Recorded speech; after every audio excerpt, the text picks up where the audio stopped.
সময় আমরা মানুষকে মানুষ হিসেবে অনেক সময় প্রতিশ্রুতি দেই, বউ এবার খালি আমার বেতনটা হোক, তুমি যদি লাল রঙের শাড়িটা দেখছিলে, আল্লাহ মাসালে লাল রঙের শাড়িটা কিনবো। বেতন হওয়ার পরে স্বামীর আর মনে নাই, স্বামী আর বউয়ের জন্য লাল শাড়ি আনে না, হয় কিনা ভাই? বাচ্চাকে ফোন করে বলছে, আব্বারে ভালো করে পড়ালেখা কর, এবারে সাইকেল কিনে দিব। এরপরে দেখা যাচ্ছে পড়ালেখা ভালো করুক যাই করুক, বাপ সাইকেল কেনার কথা বলে গেছে, হয় কিনা ভাই?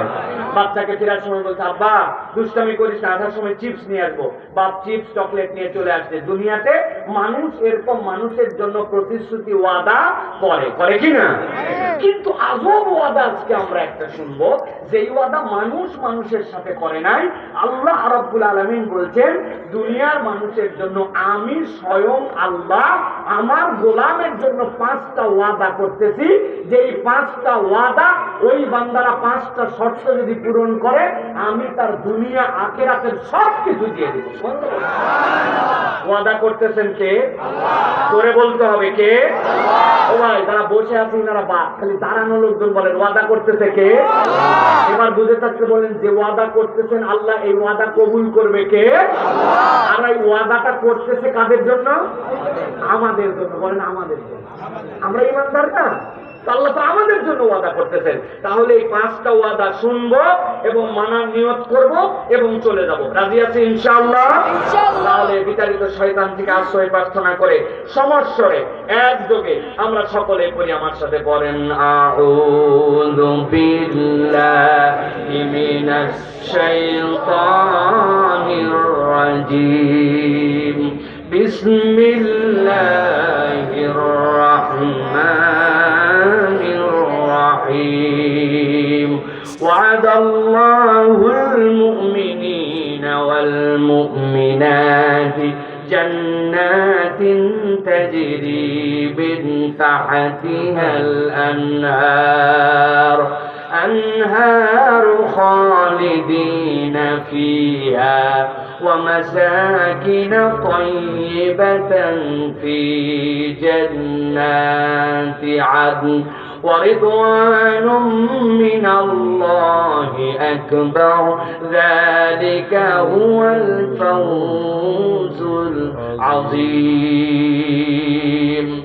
الله رب العالمين 1 নম্বর ওয়াদা করতেছেন, দুনিয়ার মানুষ শোনো, আমি রব্বুল আমিন তোমাদের সাথে রব হিসেবে ওয়াদা করলাম, আমি রব্বুল আমিন তোমাদেরকে জান্নাত দিব। সুবহানাল্লাহ বলুন।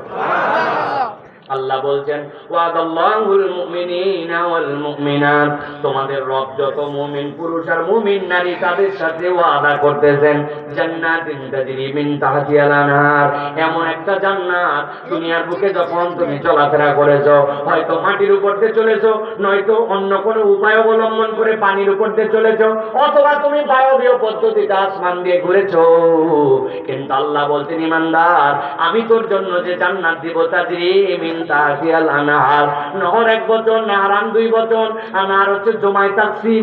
আল্লাহ রাব্বুল আমিন কতগুলো নহর দিবেন স্থায়ীভাবে বলেন নাই, তবে নবীজি বলছেন, কিয়ামতের ময়দানে ফায়সালার পরে বান্দা যখন জান্নাতে যাবে, এই শাহাদাত আঙ্গুল ইমানদারদের বড় পাওয়ারফুল হবে।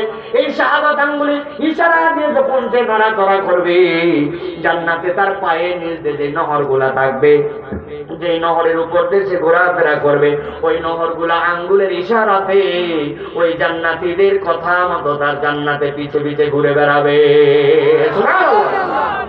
আল্লাহ বলছেন, নবী আপনি জানায় রাখেন, দুনিয়ার মানুষ যত ধরনের নিয়ামত পাক না কেন, দুনিয়ার মানুষের নিয়ামত গুলা স্থায়ী হয় না, দুনিয়ার মানুষের আনন্দ গুলা কখনো চূড়ান্ত হয় না। আপনি হয়তো আপনার বাচ্চাটা যখন হয়েছিল, ছেলে হওয়ার পরে এত খুশি হয়েছেন, খুশি হওয়ার পরে 1 মন মিষ্টি বিলাইছেন, অনেক মানুষকে খাওয়াইছেন, তার আকিকার জন্য বিরাট অনুষ্ঠান করছেন, এরকম আমরা করি কিনা? কিন্তু ওই ছেলেটা যখন 20-22 বছরে এমন আকাম কুকাম করতে শুরু করছে, আপনার হাতের থেকে বাইরে চলে গেছে, এমন ভাবে মাদকাসক্ত হয়েছে, নেশাগ্রস্ত হয়েছে, বাপ তখন বলে এই সন্তান বেঁচে থাকার থেকে মরে যাওয়া ভালো, বলে কিনা? দুনিয়া এরকম আমাদের অনেক হয়। এমন একটা মহিলা দেখে বিয়ে করছিলাম, মনে হয়েছিল আসমান জমিন এর থেকে বড় সুন্দরী নাই, কিন্তু বাড়িতে আসার পরে মনে হয়েছে বাপরে বাপ, এর থেকে বড় তো আর কোনো ফিতনাবাজ আল্লাহর জমিনে আর নাই, সুখ বলে কিছু নাই।